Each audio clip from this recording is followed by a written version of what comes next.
Coming up on Kochie's Business Builders, using sustainability to build a brand, the benefits of staying homegrown and continuing to flourish, and how to relaunch your small business with a bang.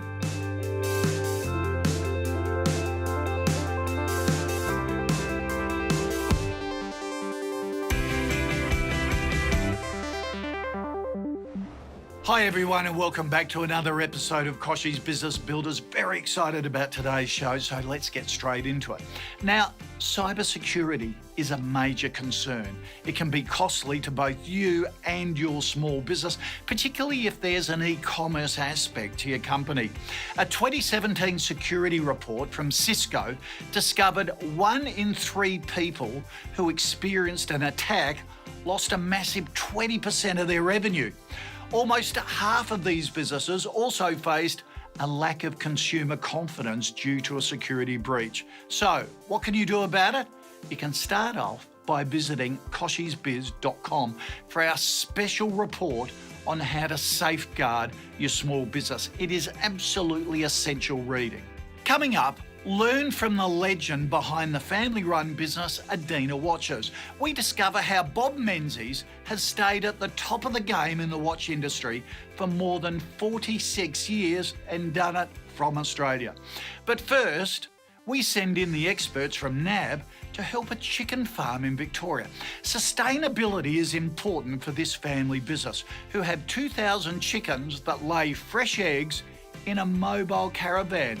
They are absolutely revolutionising their industry. Caravan Eggs is a family-run business based in rural Victoria. They have around 2,000 chickens that lay fresh eggs in a mobile caravan. We sent in the General Manager of NAB Agribusiness, Khan Horn, to get their story. Ollie, great to be here and tell us about the caravan. What's happening here today? Yeah, great to see you, Khan. So as you can see, the chicken's underneath the caravan here, getting out of the heat of the day. The caravan's completely self-sufficient. It catches its own water off the roof. And how often will the caravan be moved? About once every 3 days. We like to keep an even sort of shift around the paddock. That just helps with the fertiliser that the chooks leave behind. Yeah, tell us about the journey of the brand. Absolutely, it's been very important for us. Of course, it's one thing to produce a product, but you've got to be able to sell it out the other end from our point of view. So it's been very important for us to put a lot of time and effort into being proud of the brand and the packaging that we've got available. So as you can see, they're nice and unique, and I don't think you'd see too many others like them out there. You've got the distinct colours, but you've also got a bit of a story in the back there? Yeah, absolutely. It's very important for us to try and get our story across and let every consumer know where their eggs are coming from. But how did it all begin? So we started with just 450 chickens, and within 12 months we're already up to 1,900, which is keeping us very busy selling those eggs and sorting them each day. Tell me about some of the challenge and the start-up on the early stage of starting our caravan eggs. Yeah, I suppose one of the biggest challenges has been the fluctuation in demand. In selling straight to the consumer, it's been hard to sort of predict when you're going to need major supplies or not. And we've gone from purchasing our first shed in October 2015 up to our third shed within the 12-month period. So that's been a major increase in the supply that we've had to market out the other end, which has been a great opportunity and a great challenge to get our eggs out there. And Ollie, sustainability is just a big issue in Australia, Koch. It's what it's all about. Tell us about your sustainable strategy here, with the chickens and caravan eggs. So sustainability is really important for us, not only from looking at the environmental factors, but also as a business, being a family business, sustainability is everything for us. The shed's completely run by solar power. It's got a fully automated nesting boxes in it that keep the eggs clean and then make them easier to collect from our point of view. The chickens have access to the pasture outside 100% of the time and make their own way in at night. The way we look at it pretty much is a happy chicken is always productive. So if we look after their best interests, they'll keep laying eggs for us, which fits in great with us. What led you in the decision-making to go down free-range eggs and sustainability? I guess pasture management for us is a big sustainability one, lowering our reliance on chemical fertilisers and doing it more sort of naturally with the chickens going over the pastures. I know you spent time at Marcus Oldham, one of Australia's oldest and leading private educations for agriculture. Any insights on how that time at Marcus Oldham assisted with the model and the business plan? Absolutely. It gave me some great contacts to research on. And then also, I suppose, just opening up my eyes to different possibilities, that things didn't have to be done the way they were before, and we could open up new enterprises like this. Not so much for a domestic product, but we're talking to a lot of clients about where the Aussie is to the US and their domestic markets, and taking full advantage of, trends like, marketing opportunities with free trade agreements, but also just global trends and mega trends of consumption. And I think you're nailing it here, so it's just great to see, ideas into action, and it's great to be here. We'll be right back to hear more from Oliver and Khan, and to discover how this young farmer is creating a brave new path in agriculture. The rise of e-commerce and online marketplaces means small businesses and artisans in any geographical location have the chance to sell their products to the world. So let's take a look at some of the online marketplaces to get started. With 157 million users and over $255 billion in sales in 2014 alone, eBay is one of the giants and a popular choice for Aussie retailers. Etsy, based in Brooklyn, focuses on businesses selling handcrafted products, and it boasts over 30 million buyers. If the New Zealand market is your focus, TradeMe.co.nz is the country's leading online marketplace with about 3.7 million members, making it more popular than eBay for those across the pond. For all the farmers out there, farmhousedirect.com.au is an online marketplace for locally grown products with thousands of existing customers and, the best part, no setup or ongoing fees. So there are now officially no more excuses to start selling online. What are you waiting for?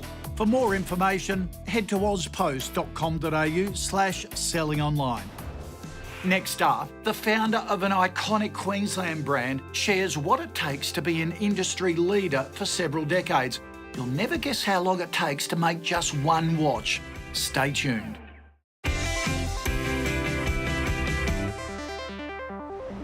After travelling the world to discover the secrets behind what makes a great watch, Bob Menzies returned to Brisbane way back in 1971 to create his very first collection. He began by designing and crafting each watch by hand. Now Bob runs Adina Watches as a father and son business with Grant, and they're as good as anything that comes out of Switzerland. Let's find out more from the master himself. I did my apprenticeship as a watchmaker, and I worked for one guy for 10 years, and then I saw the potential of perhaps making my own iconic brand. So that's when I started mass producing watches. We made 2 models, and the smallest order I could buy from each of the dial maker, case maker, was 500 per item. But I decided I'd make different coloured dials instead of this old boring white and black, so I made colour ones. We were the only people who were doing that sort of stuff, From day one, which is now 46 years since we started, my vision was to make a watch that people in Australia would be proud of and wanted to buy, because the feature was that people would say to us, mainly me at the start, we can sell these watches and they never come back. They're so reliable, So that's what I was out to achieve: reliability, after-sales service, and the personal attention that we serve them, My son has joined our business 25 years ago. After travelling around the world for 4 years, like most people do, and having a good time, he came back and had great ideas what he was going to do. And I said, well, Grant, if you want to join our company, don't stuff me around. I'm more than happy for you to come on board, I took him out on the road with me and showed him how we do things. And we expanded our business to Melbourne and to South Australia and to Western Australia. We now make around 30,000 watches per annum, and we have 15 staff in our operation and 3 reps out on the road. It's a difficult sort of partnership between father and son, especially when we're sort of working in the same environment. I'm the watch guy, and he's the marketing guru. But Grant's got a lot more say in the running of the business now. And like you say, it's the new generation, like internet and stuff. Me, I don't even have a mobile phone, so I'm boring as hell. But he's the modern person. So you've got to listen to the younger people, and I listen to him. But I mightn't necessarily agree straight away, but I'll think about it for a while and say, yeah, that's not a bad idea, we'll try it. Over 46 years, all this success that we've enjoyed doesn't come easily, I still do the huge hours and hours. In the old days, I used to work 7 days a week. Things have changed a little these days, and I don't have to do so much work on a Saturday checking orders. You know, we're more efficient with our computer system that we introduced and everything. But, you know, times have changed, and it's only because I think of the new technology, you know, that we've used to our advantage, you know. Running our business from day one has always been a challenge to me. It's because we are designing, we are assembling, we are selling, and we are servicing. To make one watch, minimum time around 6 to 8 months. We buy our components from 7 different factories, you know, and I've got to try and coordinate all these component makers to arrive in our door at the same time. Impossible. But I've always enjoyed fixing the watches because it is challenging and it's a very special industry, you know? You just can't sort of get something and say, this doesn't work, try and force it to work, and it won't work. It's very precise and it's very rewarding, you know? All I can suggest for people who want to start their own business is to have some sort of goal, you know? It's a sort of challenge you've got to want to do, but you've got to have some ideas in your mind how you're going to go about it, you know? And me being the watchmaker, so obviously I could sell my ability to all the retailers, and I could see what our competitors were offering and how I can make my watches better than theirs. That's what you've got to do. You've got to be sharp and look at these sort of things and prepare to work really hard, you know?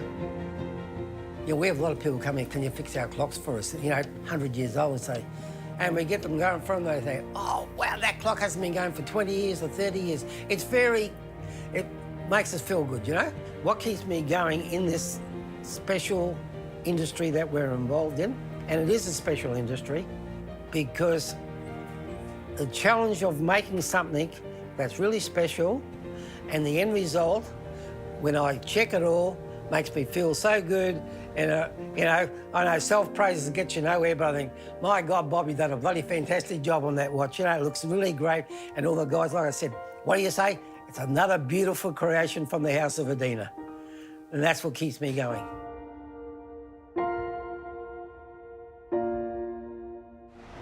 Coming up, Khan advises Oliver on a social media strategy for his regional business.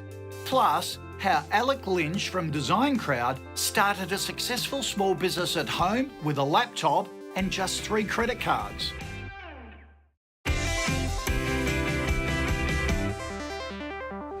Earlier in the show, we heard from Oliver Warner from family-run free-range egg business Caravan Eggs. Khan Horn from NAB Agribusiness talked to him about running a company sustainably.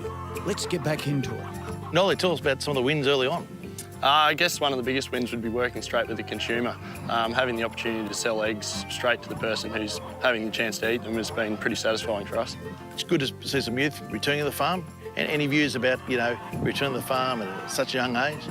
Yeah, absolutely. So it's an industry that's, it's an ageing population pretty much, but it's a great opportunity. The sky's the limit pretty much for agriculture in Australia at the moment, and it's great to be involved in.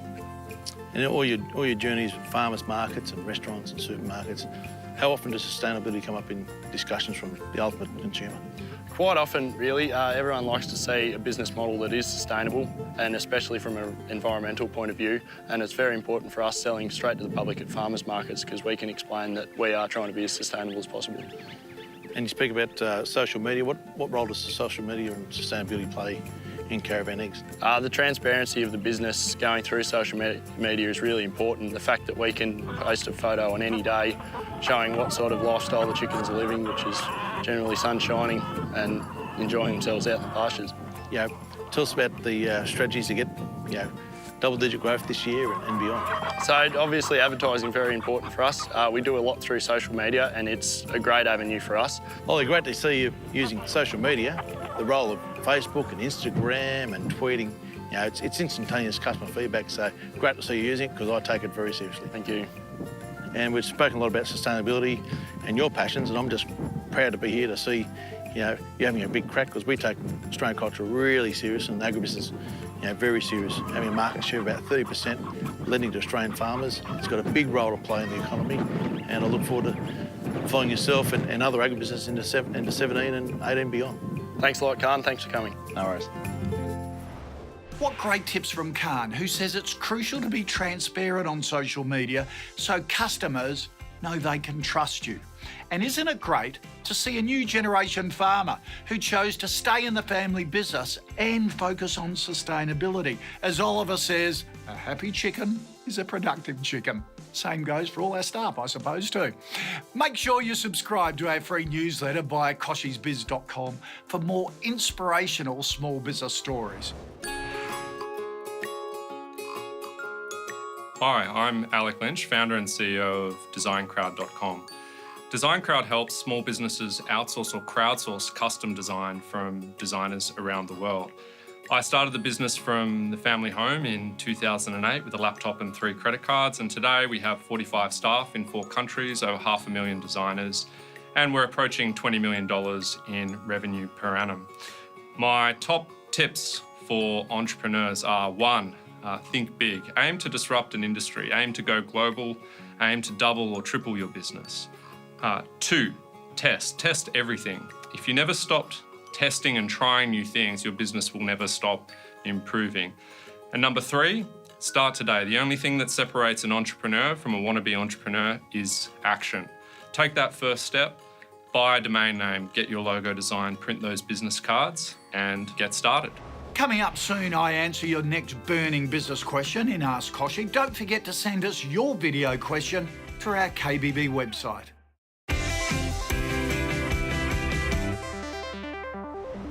Hope you're enjoying the show.